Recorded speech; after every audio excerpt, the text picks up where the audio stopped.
Doctor Garg, जो doctor Malik की बात आगे बढ़ाते हुए, ये जो केयरलेस एटीट्यूड हमारा है, ये कितना खतरनाक हो सकता है, जो बात डॉक्टर परीख ने अभी बहुत आंकड़ों के और आसान शब्दों में समझाई, उसे देखते हुए? देखिए, इसको कहते हैं कि नंबर्स गेम की बात है ये। तो जिस हिसाब से केसेस आज देश में बढ़ रहे हैं और जो एक्सपीरियंस बाहर के देशों में रहा, उससे ऐसा लग रहा है कि बहुत तेजी से हिंदुस्तान में भी केसेस बहुत तेजी से बढ़ेंगे। और उसके लिए इस चीज को हम ओवर एम्फोसाइज कर रहे हैं, लेकिन फिर भी जरूरी है कि एहतियात बरतनी सबसे ज्यादा इम्पोर्टेंट है। और उसमें मास्क और डिस्टेंसिंग ये इम्पोर्टेंट है, और पर्सनल हाइजीन हर लेवल पे हम लोगों को बरतनी चाहिए। और वैक्सीन को हम बार बार कह रहे हैं। देखिए, जितने भी स्टडीज हुई हैं, हम लोगों ने अपनी स्टडीज भी करी हैं। हमने एक स्टडी करी, वो भी लैंसेट में छापी थी कुछ समय पहले। हमने दिखाया उसमें कि वैक्सीन एक तो इन्फेक्शन रोकने में कामयाब है, और दूसरा डिजीज की सिवेरिटी कम करने में बहुत कामयाब है। तो आज अगर हम आज बात कर रहे हैं कि ओमिक्रॉन माइल्ड है, उसके पीछे दो और कारण हैं। एक तो ये है कि इंडिया में बहुत अच्छी बात है, करीबन करीबन 90% जो एलिजिबल पॉपुलेशन है उसने एक डोज ले ली है, और करीबन 65-66% ने 2 डोज मिल गई है। तो मल्टीपल स्टडीज ने दिखाया, हमारी अपनी स्टडी ने दिखाया कि जिन लोगों ने वैक्सीन ली है उनमें बीमारी की सिवेरिटी बहुत कम होती है। तो ऐसा नहीं है कि वायरस इटसेल्फ बहुत माइल्ड है।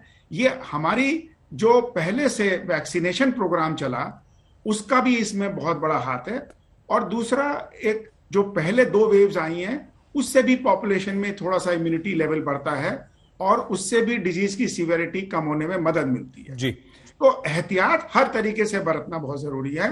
और मास्क अब लगाएंगे, अगर इन्फेक्शन मान लीजिए हो भी जाता है तो वायरस की डोज बहुत कम हो जाती है। इसलिए मास्किंग और वैक्सीन, ये दोनों ही चीज बहुत जरूरी है। बिल्कुल सर।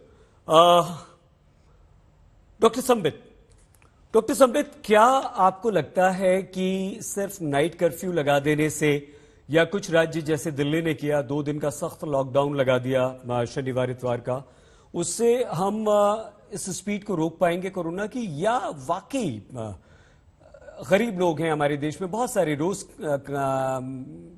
कुआं खोदने वाले, पानी पीने वाले, रोज कमाने रोज खाने वाले लोग हैं, लेकिन कुछ तो हमें, आपको लगता है, करना पड़ेगा, क्योंकि अन्यथा ये रुकेगी कैसे रफ्तार?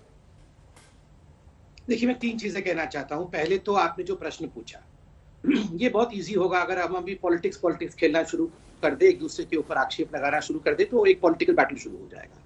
और अभी तक पॉलिटिक्स आई नहीं है, इसलिए ये डिबेट बहुत सुचारू रूप से चल रहा है, कुछ इंफॉर्मेटिव भी हो रहा है जी। आप थोड़े दिन बाद देखिएगा, पॉलिटिक्स आ जाएगा तो फिर बेचारे हमारे डॉक्टर्स तीनों आए हैं, वो बैठे रहेंगे और हम लड़ते रहेंगे, और लोगों को कोई इंफॉर्मेशन जाएगी नहीं।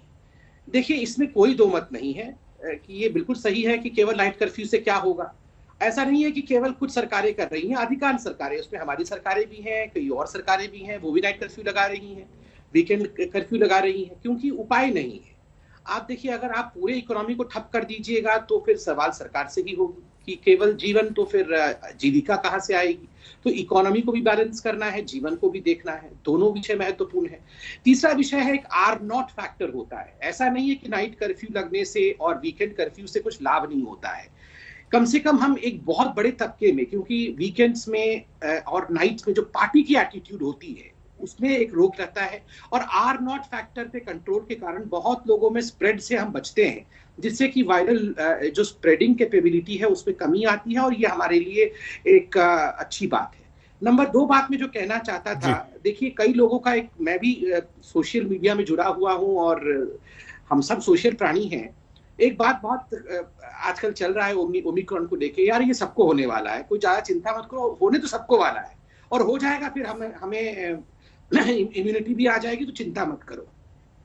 मैं, किसी ने बहुत अच्छा लिखा था अभी सोशल मीडिया में कि जब भी आपको कोई कहे कि यार ये सबको होने वाला है, ज्यादा चिंता करने की बात नहीं, तो आप उन्हें जरूर कहना कि let me be the one who gets corona at the end. जब पूरी दुनिया को हो जाए उसके बाद मुझे हो। तो ये सोच के साथ हमें चलना है। ये सोच बिल्कुल नहीं रखना है कि सभी को होना है तो मुझे भी हो जाएगा, चलो छोड़ो मास्क को, छोड़ो, चलो हाथ धोना छोड़ो, होना तो सबको ही है। ये एटीट्यूड रखना नहीं है, पूरी दुनिया को हो जाए उसके बाद मुझे। और लास्ट में मैं इतना ही कहना चाहूंगा, देखिए वैक्सीन और वैक्सीन एक ही सोल्यूशन है।